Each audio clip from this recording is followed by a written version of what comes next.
Magandang gabi po sa lahat. Naranasan niyo na po ba yung ibinigay ninyo sa isang tao ay nakikita niyo ng kung saan-saan at parang yung iba nasa ibang lugar na, yung iba naman nasa ibang tao na.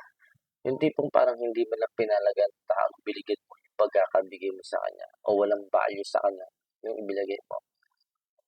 Minsan po kasi 'pag nagbibigay kasi tayo, hindi kasi natin 'to inaakma sa panahon o wala sa timing o hindi rin natin 'to pinaghahandaan. Kaya ang bagay na binibigay natin minsan hindi na sa gamit o wala ng pakinabang. Do'n naman sa taong pinagbigyan, minsan naman hindi niya na ito nakikita ang valuable kasi ang alam niya isang gamitan lang parang itatapon na o hindi niya na 'to magagamit pa ng husto. Parang ganito po 'yan, sa unang Samuel 1:22. Kung babasahin niyo po, sabi dito, "Sinabi ni Ana kay Elkana, hindi na muna ako sasama sa inyo ngayon.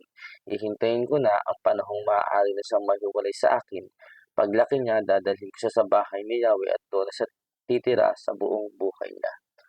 Sa unang tingin, 'pag binasa mo 'to, parang pinagdadamot ni Ana si Samuel. Kung babasahin niyo po mula una 'tong kuwento na 'to, 'tong verse na 'to sa Bible, si Ana po ay baog, wala siyang anak. Nanalangin siya sa Panginoon Diyos na bigyan siya ng anak at pinangako niya na ito'y maglilingkod, ibibigay niya ito at do'n natitira sa templo ng Panginoon Diyos para maglingkod si Samuel. Ngayon, bakit po ayaw pang ibigay ni Ana si Samuel? Una, kasi respeto. Respeto sa bibigay niya. Panginoon Diyos yun eh, pinakamakapangyarihan sa lahat, banal. Ibig sabihin, gusto niya manang hubugin yung bata at ipaalam na ang bibigay niya ay isang makapangyarihan sa lahat. Di ba? Respeto po. Hindi yung dadalhin niya doon sa templo tapos parang ipapakita.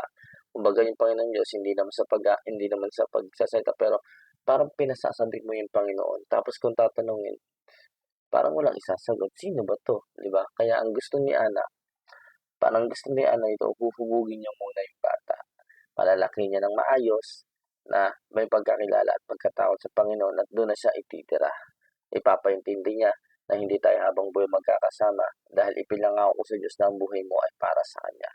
Sa kabilang banda, bilang ina, siyempre gusto rin ni Ana sulitin niya yung pagiging ina sa bata dahil konting panahon lang yung kanyang makakasama sa Samuel, susulitin niya na habang nagmamahal siya at hinuhubog niya din yung bata. Ganoon din po sa pagbibigay sa tao, sa mga taong pinangakuan natin. Kailangan natin paghandaan at iakma natin sa tamang panahon ang pagbibigay natin upang mapakinabangan ng maayos ng bibigyan natin at bibigyan din nila ito ng tunay na halaga. Ngayon, kung makikita mo pa rin sa basurahan ng ibinigay, sila na ang may problema at hindi ikaw. Dahil ikaw mismo na nagbigay, alam mo na binigyan mo ng effort yung pagkakabigay mo at pinaghandaan mo. Di ba 'pag magreregalo ka ng wallet, laging bilang piso o kaya pera. Ibig sabihin kasi gusto mo hindi lang ito wallet.